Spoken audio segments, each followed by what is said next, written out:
નમસ્કાર મિત્રો જેલની બહાર આવતા જ ધારાસભ્ય શ્રી ચેતુરભાઈ વસાવાએ એ કલેક્ટર શ્રીને એવું કહ્યું કે આ સીસીટીવી ફૂટેજ કે આપણે જ્યાં પણ મીટિંગ હોય ત્યાં સીસીટીવી તો ચાલુ હોવા જ જોઈએ, નહીં તો હું આવીશ નહીં.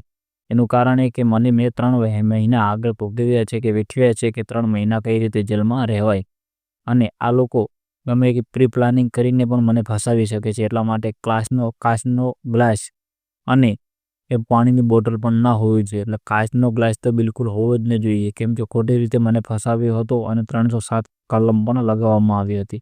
અને આ છે ફર્સ્ટ એન્ડ લાસ્ટ મારી એટલી જ માંગ છે કે જ્યાં પણ મીટિંગ હોય કે આ સભા હોય ત્યારે કાં તો લાઈવ હોવું જોઈએ કે એક મીડિયા સમક્ષ હોવો જોઈએ કે જે લાઈવ કરતો જ હોય, અને કાં તો સીસીટીવી વચ્ચે ચાલુ જ હોવા જોઈએ.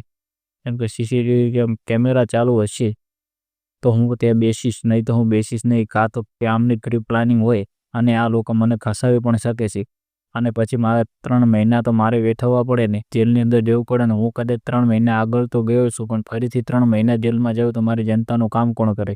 એટલા માટે મિત્રો ચેતુરભાઈ વસાવાએ અમુક ચોખવટો કરી છે, તેનામાં અમલ મૂકવામાં પણ આવશે. એટલે કે જે ચેતુરભાઈ વસાવા ગમે તે મિટિંગમાં જશે ત્યાં સીસીટીવી વિડીયો વગર કે સીસીટીવી ફૂટેજ કે સીસીટીવી વગર ચેતુરભાઈ વસાવા કંઈ પણ કામ કરશે નહીં. કેમ કે તે 3 મહિના જેલવાસ ભોગવી ચૂક્યા છે, એટલે તેમને ખબર છે કે કઈ રીતના જેલમાં રહેવાય અને તેમની જનતાનું કામ અટવાઈ જાય છે. એટલા માટે ચેતુરભાઈ વસાવાએ આ માંગ મૂકી છે.